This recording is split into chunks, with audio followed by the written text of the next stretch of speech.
Hello, and welcome back to True Crime Lounge podcast, where we talk murder and other forms of crime. I do have a YouTube channel that you can go and check out as well. Um, you also can find me on Patreon.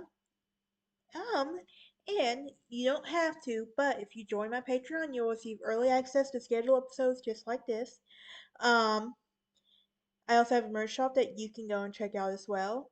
I know you have that true crime lover in your life. And for any updates, you can find me on Facebook, Instagram, and Twitter. Twitter X, whatever you want to call it. Anyway, with that out of the way, let's dive into today's episode on the TCL podcast.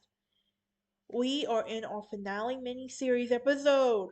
I can't believe it. I've done like how many mini-series? I've done lost count. But I love doing these mini-series. They're fun. And I plan to do another one. And so I'm going back and forth. Do I want to do the Kill a Couples mini-series first? Or do I want to do Valentine's Day murders first? I'm going to do a poll and I want y'all to let me know what you think I should do next. But on our final, on our finale, on this episode, we will be discussing the case of Charles Davis Lawson. And if you know why this name sounds familiar, well, this was this is the first known familicide case known. And I was so most popular familicide case. And I was so intrigued that it stuck in my head, because Lawson was a murderer whose number of victims are 7 that he killed Christmas Day 1886. His victimology does include his wife Fannie and their children Marie, Carrie, Maybell, James, Raymond, Mary Lou, and Mary Lou. And his methodology was shooting with a gun. Now his parents, Augustus and Nancy, they lived in an unincorporated community known as Lawsonville, located 10 miles from Danbury, in the Stokes County seat. He was born there. In 1911, he married Fannie, and they had 8 children, but the third, William, was born in 1914. Yep, who died between 19 who died of illness in 1920. So in 1918, following the move of his younger brothers, Mary and Elijah, into the Germantown area, Lawson followed suit with his family, and the Lawsons worked at sharecroppers where they would save enough money um, by 1927. I just realized the date I gave you earlier. I got the numbers mixed up in my head, and I do apologize for that, and I typed the wrong number. I'm so sorry, guys.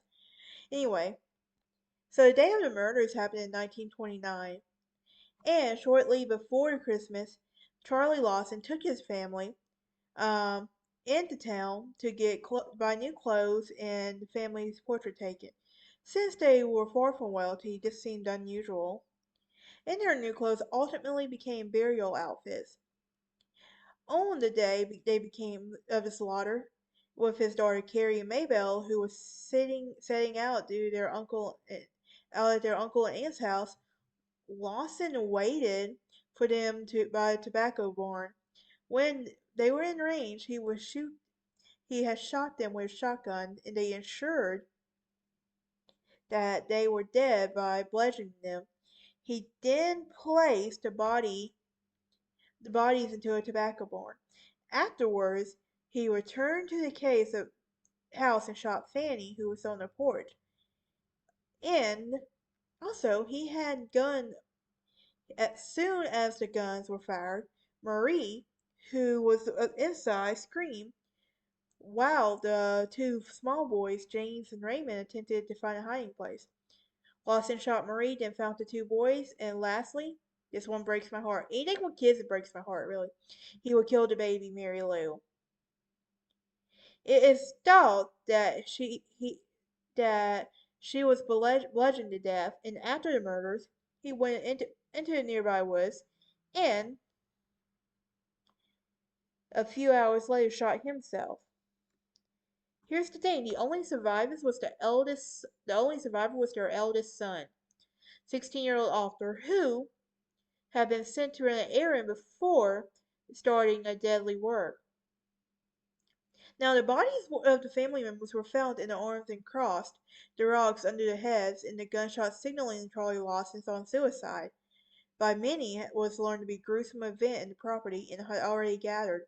A police who was with Charlie Lawson ran down and found Charlie dead in his letters to his parents. So footprints encircled in the trap, and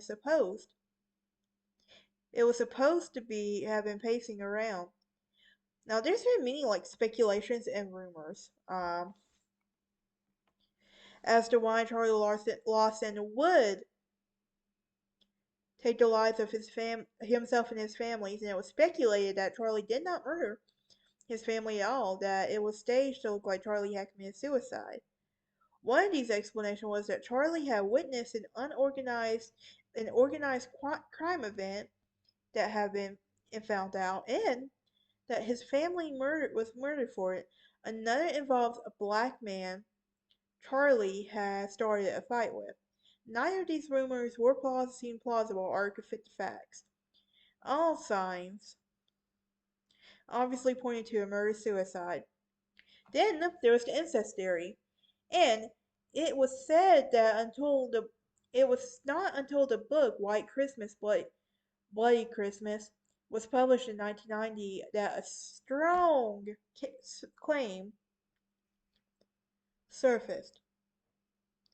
On interviewing people regarding the Lawson family murders, the book authors, M. Bruce Jones and Trudy J. Smith, found that several people recounted rumors of stories involving Charlie, Marie, and incest. In 1989, the authors had received a call from an anonymous woman where she is said to have gone on a tour of the Lawson home shortly after the murders, and the tour guide had told him about the incest rumors, which he stated the fact that the day before his story was published, the book uh, published received a phone call from Stella Lawson, the daughter of Marion Lawson, and the cousin of the Lawson children, who had been interviewed in the book. On this occasion, she told him that she knew the truth as to why Charlie did it, and Stella said at the funeral for the Lawsons, they overheard Fannie's sister-in-law and aunts, including Stella's mother, Jettie Lawson, discussing how Fannie had confided in them that she was concerned about Charlie and Marie. Jettie died in early 1928, meaning Fannie had been suspicious of the incest at least that long before the murders took place in 1929. So, even more evidence revealed in the meaning of tears. Maybe the most convincing evidence yet is that a close friend of Marie Lawson, claimed that weeks before Christmas she found out she was pregnant, and that it was Charlie's. And Etta May also said that Charlie and Fannie knew about this. In Hillhampton, another close friend and neighbor of the Lawson family was interviewed, and he said that he knew some serious problems that were going on in the family.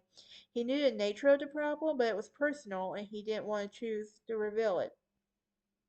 So what about the aftermath?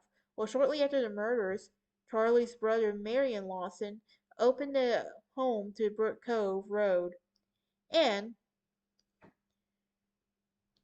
as a tourist attraction, and a cake that Marie Lawson had baked in the Christmas Day was displayed on the tour because visitors began to pick the raisins out of the cake to take to as souvenirs. It was placed in a covered glass dish and was preserved for many years. Among the memories of the event was a folk song entitled "The Memory of the Lawson Family" and a song called recorded by the Stanley Brothers in March 1956, released to Columbia Records on a CD called An Evening Long Ago in 2004. Charlie Lawson, with his 37-year-old wife, Fannie, and their children. Yeah. But that's it for today's episode. I will see y'all next time. Please note that Season 3, Oh the Irony, will come out January 2nd, 2024, and in March 5th, 2024. Y'all have a Merry Christmas and stay safe.